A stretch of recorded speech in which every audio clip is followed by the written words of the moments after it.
Hey all. Hey. I'm just sharing a little bit about my process of how I came about learning to combine foods. You can pick up on this if you've already listened to some of the background on my Eat to Live Guide to Craving Solutions. Eat More, Weigh Less is really the philosophy behind this.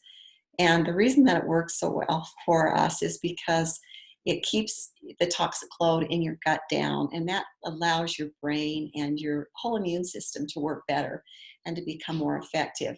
Now, I've already shared a little bit about how I came about using this process, but I just want to review with you it really quickly. So, I grew up in a family of bakers. My husband um, received all the benefits of that with cakes and cookies, and he was tall and thin, and I could feed him a lot of that and just have a little bit for myself.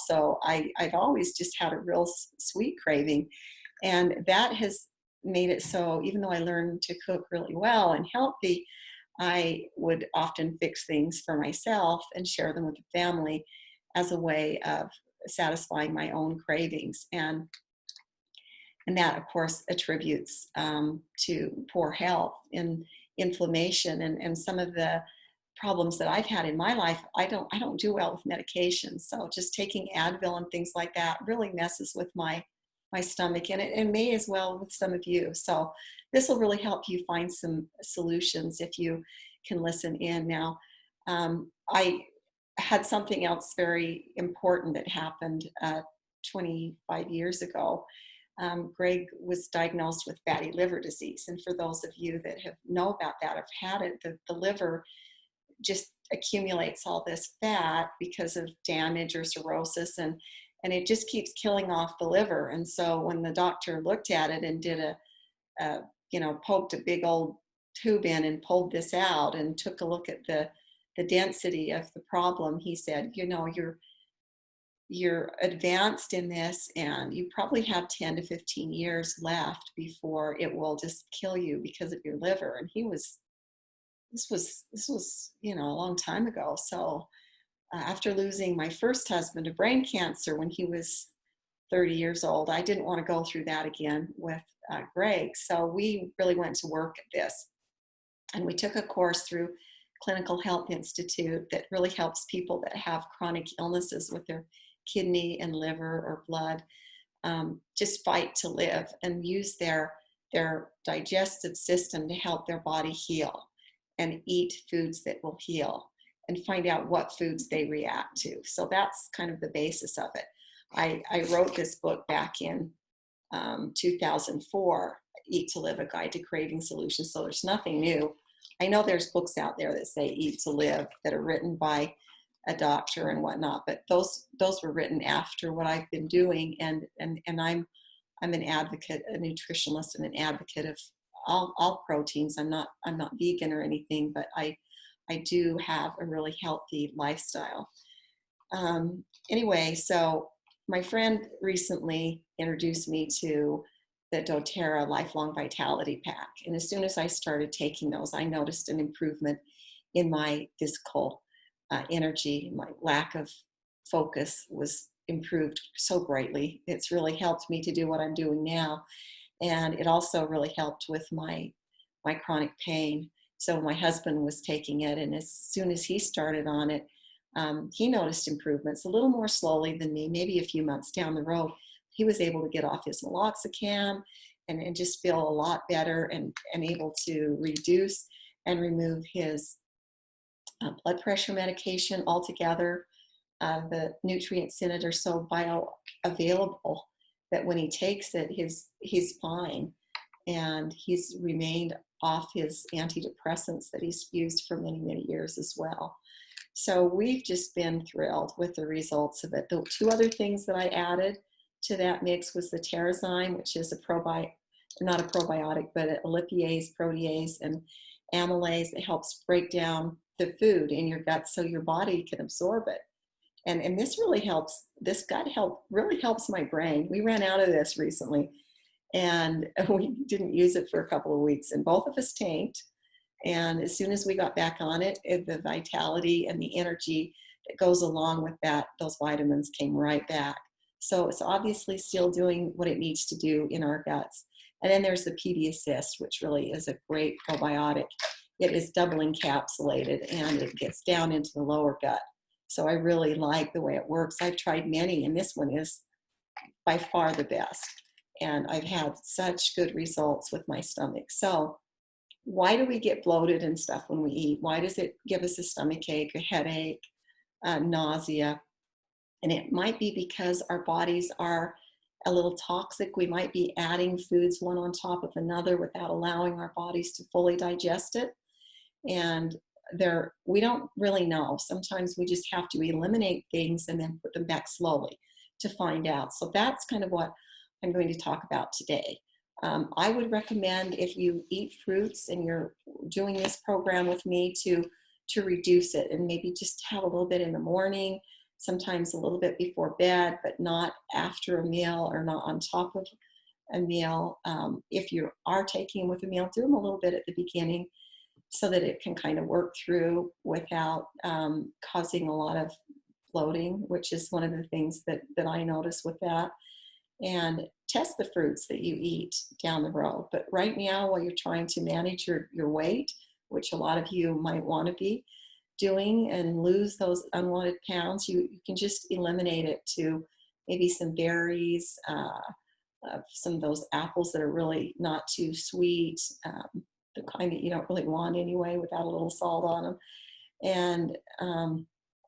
And just keep your vegetables and proteins and your starches and veggies fresh and 100% whole. And then you can do a period of a fast, and then, like I said, test your foods. Just try them one at a time as a meal. And if you react to them well, combine them and continue to combine them until you find recipes and things that you do well with. So the first thing you might want to do is make a grocery list and start finding foods that you do well with and kind of change the way you eat and start, with a fresh new outlook. So this is the way I recommend managing your foods and taking them and then combining them. Okay. So here is a picture of let me see. Here we go.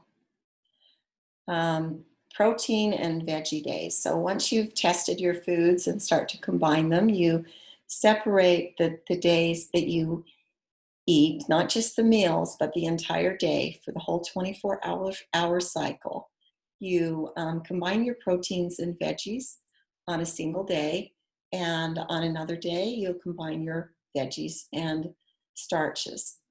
And you might do 2 protein days, maybe a whole week of protein days, depending on what your appetite for food is and what you enjoy and how you want to prepare this. But a veggie and omelet or a protein drink would be for a protein day. You might want to start your morning with, I like a cleansing green drink, and I'll include that recipe in some of my other videos. And then for lunch, you might try an avocado salad with chicken, or some, chili with some, beans is what I'm saying, and proteins are compatible. So they if you don't do well with beans, you might want to have tested those and eliminate them. But a lot of times the reason that we don't do well with them is because our digestive system and our those enzymes are just not working in our gut. So we can use enzymes to help us manage those problems, as I have.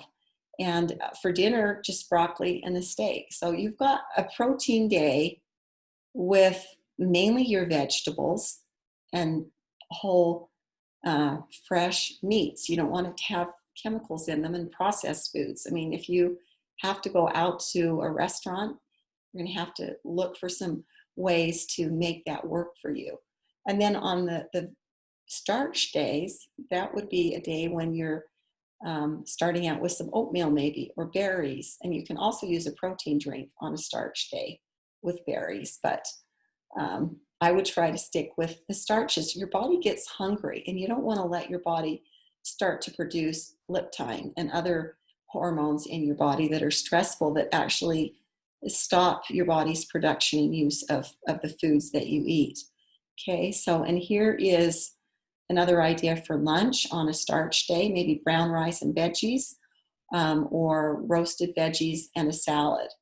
So that's the way that you alternate days to help your body take the toxic load out of your gut, reduce the inflammation in your gut, and then get better absorption of your food because your digestive enzymes that have often been depleted throughout your life need to kind of be simplified with how you survive when you get well. I hear that some people that live to be really, really old in some cultures, what they're basically eating every day is some veggies and starch and very little protein. They're just surviving with the very simplest um, carbohydrates and nutrients that they can have.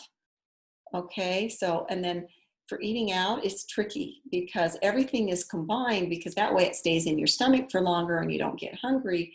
So that's where the problem comes in for a lot of us. We have to live in a culture that is lasagna oriented, where your starches and your proteins are layered with your cheese and your milk, and you just get a little puddle of veggies on the side. Well, I'm suggesting that you use all of your vegetables layered and a little puddle of the other stuff on the side. So 40 to 50%, and if you're like me, maybe up to 60% of your diet is vegetables.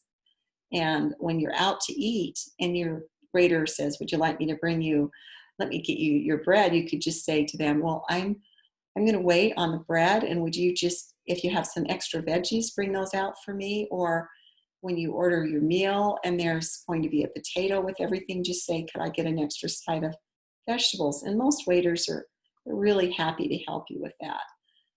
I like to go out to eat on a protein day and maybe bring home my rice or potatoes, because doggy bags are great for that. So the real problem is the fast food joints. They have make it a little bit harder, but there are some that have baked potatoes or salads that are fresh and meats that work well. At McDonald's, I sometimes get an oatmeal, and sometimes if there's a burger joint, I get the wrap. And fries are just really kind of out of the picture for me on a protein day. So, if you're going to social events or having trouble with the way that things are given to you, it's just good to stick to making your own food so that you can feel better. So I really hope that this helps you. I have had a great success with it. Some people say, well, that's not really a lifestyle, that's just a diet. And I have to disagree, because the way that this has worked for me throughout my life is to keep me not feeling full and overweighted down with food when I eat. I do eat smaller meals throughout the day. I try not to let myself get hungry. I try to be prepared, because preparation is really the key to making a program like this work for you.